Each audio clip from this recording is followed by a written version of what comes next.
لہذا اسے رام کی جائے پیدائش مانا جاتا ہے۔ چنانچہ اس بنا پر اس دوران میں ان کی نیم فوجی دستوں سے جھڑپ بھی ہوئی اور کئی قاصد مارے گئے۔ چند ہی گھنٹوں میں مجمع ہیجان سے بھرپور ہو گیا۔ مجمع میں لوگ مشتعل ہونے لگے، نعرے بلند ہونے لگے، اور سلسلہ یہیں تک نہیں رکا بلکہ ہندوؤں نے شہر کی کئی اور مساجد کو بھی شہید کر دیا۔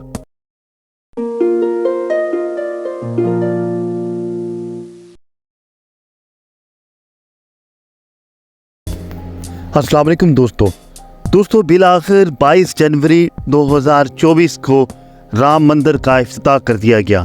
رام مندر اس جگہ تعمیر کیا گیا جہاں پر بابری مسجد ہوا کرتی تھی۔ اس تقریب میں ہندوستان کے تمام بڑے بڑے ستاروں اور بالی ووڈ کے سٹارز نے بھی شرکت کی، جبکہ بھارت کے وزیر اعظم نریندر مودی بھی اس میں شامل ہوئے۔ رام مندر کا افتتاح تو کر دیا گیا، لیکن رام مندر کی جگہ بابری مسجد جسے شہید کر دیا گیا، اس کی تاریخ کیا ہے؟ آخر اسے شہید کرنے کے پیچھے وہ کیا محرکات تھے؟ آخر بابری مسجد کو جب شہید کیا گیا تو اس کی پلاننگ کہاں کی گئی؟ اس منصوبہ سازی کے پیچھے کون سے لوگ تھے؟ آخر 300 سال تک ہندو اور مسلمان اکٹھے اس جگہ عبادت کرتے رہے، تو آخر وہ پہلا موقع کب آیا جب یہاں پر ہندو اور مسلم فسادات کی ابتدا ہوئی؟ دوستو ان تمام حقائق سے ہم اس ویڈیو میں پردہ اٹھائیں گے اور آپ کو بابری مسجد کی تاریخ کے بارے میں بھی بتائیں گے۔ دوستو ہندو عقائد کے مطابق رام کی جنم بھومی ایودھیا شہر میں واقع ہے، لہذا اسے رام کی جائے پیدائش مانا جاتا ہے۔ چنانچہ اس بنا پر یہ مقام ہندو مذہب کی مقدس ترین مقامات میں سے ایک شمار ہوتا ہے۔ سن 1528 میں جب شمالی ہندوستان پر مغلوں نے حملہ کیا تو اس جگہ مغل سالار میر باقی نے ایک مسجد بنوائی جس کا نام مغل شہنشاہ بابر کے نام پر رکھا گیا۔ بعض تاریخی حوالوں کے مطابق یہ ہے کہ میر باقی نے یہاں پہلے سے موجود رام مندر کو توڑ کر مسجد بنائی تھی۔ پچھلی تقریباً 4 صدیوں سے اس جگہ پر مسلمان اور ہندو دونوں عبادت کرتے آئے ہیں۔ 1859 میں اس مقام پر پہلی بار ہندو مسلم فسادات کا ذکر ملتا ہے، لہذا برطانوی حکومت نے مسجد کے بیرونی احاطے پر ایک جنگلہ لگا کر اسے الگ کر دیا۔ یہ حالت 1949 تک برقرار رہی اور اس کے بعد کسی نے چپکے سے مسجد کے اندر رام کے بت رکھ دیے۔ بظاہر ایسا معلوم ہوتا ہے کہ ہندو مہاسبھا کے رضاکاروں نے ایسا کیا تھا۔ اس پر بہت لیدے ہوئی اور فریقین نے مقدمات بھی دائر کیے۔ مسلمانوں نے بتوں کو مسجد کی بے حرمتی سے منسوب کیا، چنانچہ اس جگہ کو متنازع قرار دے کر مسجد کو تالا لگا دیا گیا۔ 1980 میں وشو ہندو پریشد نے اس مقام پر رام مندر کی تعمیر کے لیے مہم چلانا شروع کی۔ بھارتیہ جنتا پارٹی اس کا سیاسی مورا بنی۔ اس فیصلے کو 1986 میں ایک ڈسٹرکٹ جج کے فیصلے نے بھی طاقت دی، جس میں کہا گیا کہ مسجد کے دروازے کھول کر اس میں ہندوؤں کو عبادت کی اجازت دی جائے۔ دسمبر 1990 کو بی جے پی کے رہنما ایل کے اڈوانی نے ایودھیا کی جانب رتھ یاترا شروع کی، جس کا مقصد ہندو قوم پرستی کی تحریک کی حمایت تھا۔ اڈوانی کو ایودھیا پہنچنے سے پہلے ہی بہار کی حکومت نے گرفتار کر لیا۔ اس کے باوجود کاسیوکو یا سنگھ پریوار کے مظاہرین کی بڑی تعداد ایودھیا پہنچ گئی اور مسجد پر حملہ کرنے کی کوشش کی گئی۔ اس دوران میں ان کی نیم فوجی دستوں سے جھڑپ بھی ہوئی اور کئی قاصد مارے گئے۔ بی جے پی نے وی پی سنگھ کی حکومت کی حمایت ترک کر دی، جس کے بعد نئے انتخابات ضروری ہو گئے۔ پارلیمان میں بی جے پی کی حیثیت مستحکم ہو گئی اور اتر پردیش کی صوبائی اسمبلی میں اکثریت بھی حاصل کرنے میں کامیاب ہو گئی۔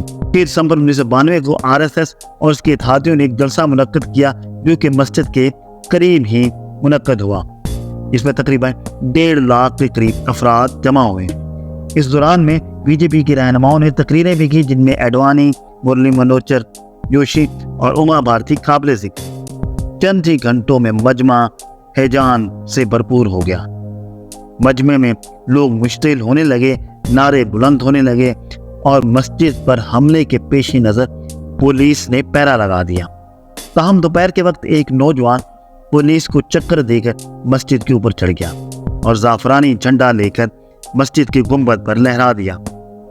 ہجوم نے یہی سمجھا کہ یہ لڑکا ہمیں مسجد پر حملہ کرنے کا اشارہ دے رہا ہے، لہذا تمام لوگ مسجد پر چڑھ دوڑے۔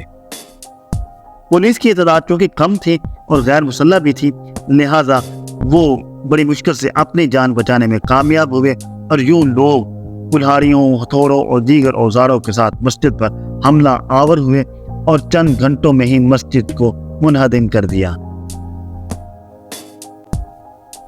سلسلہ یہیں تک نہیں رکا بلکہ ہندوؤں نے شہر کی کئی اور مساجد کو بھی شہید کر دیا۔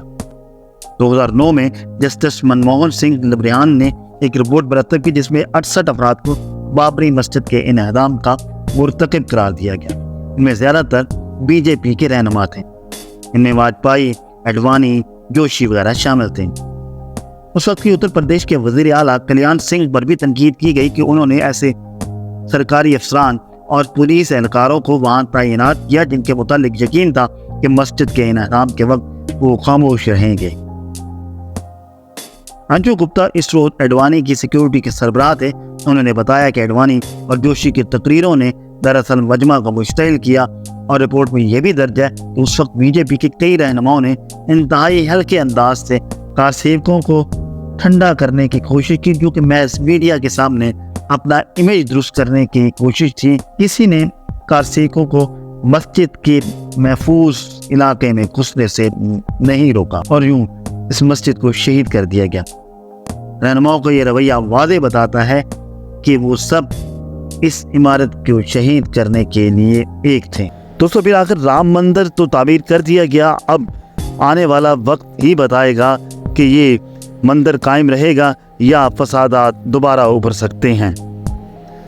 دوستو آج کی ویڈیو کے حوالے سے اپنی آراء اس کمنٹ سیکشن میں ضرور بتائیے گا، اور یہ بھی بتائیے گا کہ اگلی ویڈیو ہم کس موضوع پر بنائیں۔